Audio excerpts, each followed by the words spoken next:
Well, hey there. Welcome to the Movie Review Mom YouTube channel. If this is the very first time you've watched one of my movie reviews, yay, welcome. I'm so glad you're here. And if you're a returning subscriber, yay, thank you so much. You know how much I appreciate your support. So you also know my goal is to give you the heads up on filmmaking quality and content so that you can make the best decision as to whether or not you want to spend time or money or both sometimes watching a specific film. So the movie I'm reviewing today is a Christmas movie or a holiday movie, as everybody calls it now. It's called Dashing Through the Snow. This Disney Christmas flick is now playing on the Disney Plus channel exclusively. The movie is rated PG and it's an hour and 32 minutes long. My overall movie review mom grade is probably a C. So let me explain why. I'll give you an overview in a nutshell, and then I'll point out things I liked, things I didn't like, as well as tips for parents, themes worth talking about, and even recommendations for other films that you might like better than this one. So in a nutshell, the story is about a divorced social worker who takes his daughter on a crazy ride along with him on Christmas Eve. This Christmas caper is directed by Tim Story and written by Scott Rosenberg.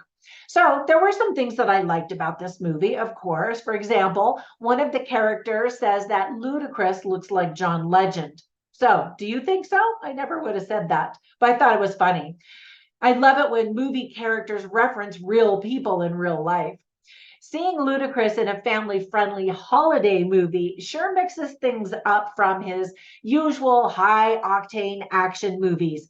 And I liked it. I always like seeing him. In fact, I just saw him on a TV commercial yesterday, and I was like, oh, okay. I mean, it's just always fun to see him.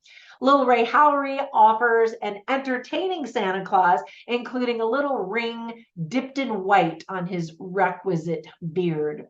Madison Sky Validum is totally adorable as Charlotte. And I'm sure we're going to see her in many, many more films because I thought she was quite a natural. The rest of the cast also did a good job and included Oscar Nunez. I always like him in anything. Mary Lynn Ratzgub, and I've been a fan of hers for years. She's even in a really old YouTube video that I show when I teach my English students. I teach at a couple of universities and I teach several classes, but English is one of them. Anyway, she's in this skit that's really appropriate to show my English students. And I always point around, I'm like, you know who that is?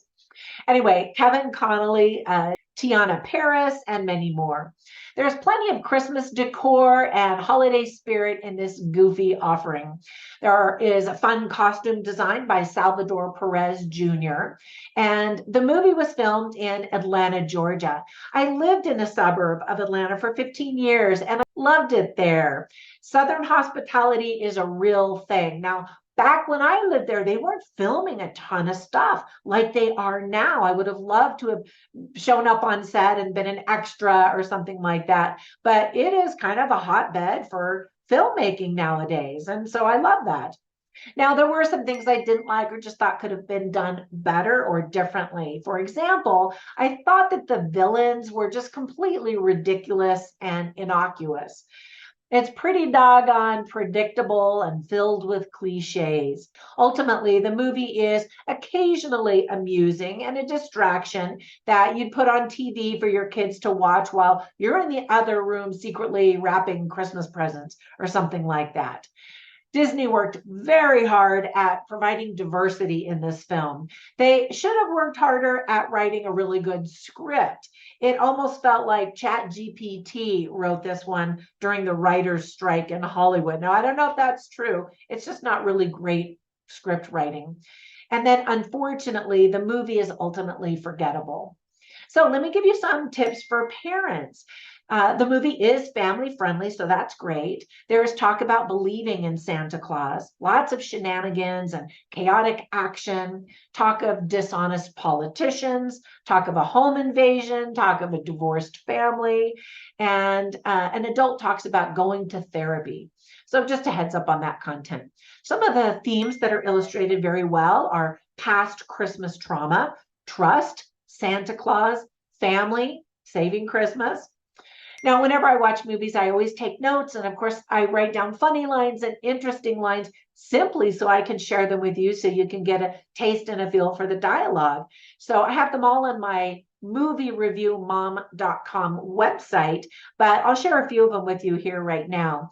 So there's a little girl named Charlotte. She's played by Madison Sky Validum and Validum. I don't know how to pronounce her name, but anyway, she's adorable. And so she's talking to somebody who doesn't like Christmas at all. And she says, "It's so dumb that you don't like Christmas." And it just made me laugh because I'm like, yeah, it is. And then Nick, who is like Santa Claus, right? Saint Nick, he's played by Lil Rel Howery, and he says, "That's ludicrous," which of course is a little respectful nod and a wink to Ludacris, who's in the movie. And so I just thought that that was cute. Then there's an interesting line spoken by Ludacris. His character is Eddie Garrick, and he says, "What's the point of going to therapy if you're not going to give me a chance to prove that it's working?" And he says this to his ex-wife. And actually, I wasn't sure if they were married or if they were officially divorced, but I think they were separated and talking about getting a divorce. But anyway, so I thought that's a really good point, and I thought it was also kind of all right, so let me give you some recommendations for 3 movies that I instantly thought of. The first one is a brand new movie that I just did a movie review about called Genie. It stars Melissa McCarthy as the crazy, wacky genie, but also some really good family life lessons. And trying to save a marriage also is at that heart of that movie. Another one is Tyler Perry's A Medea Christmas for just some goofy, slapsticky fun. And then another one is a little bit older from 2007 called This Christmas. So they're similar enough in the storytelling and the style and the goofiness. So I think you might get a kick out of those 3. Let me know if you've seen them. Comment down below. Every time you comment or like or subscribe, that spreads magical YouTube fairy dust all over my channel and helps my channel to grow. And I really appreciate that. Have a fantastic day and happy holiday season. Bye for now.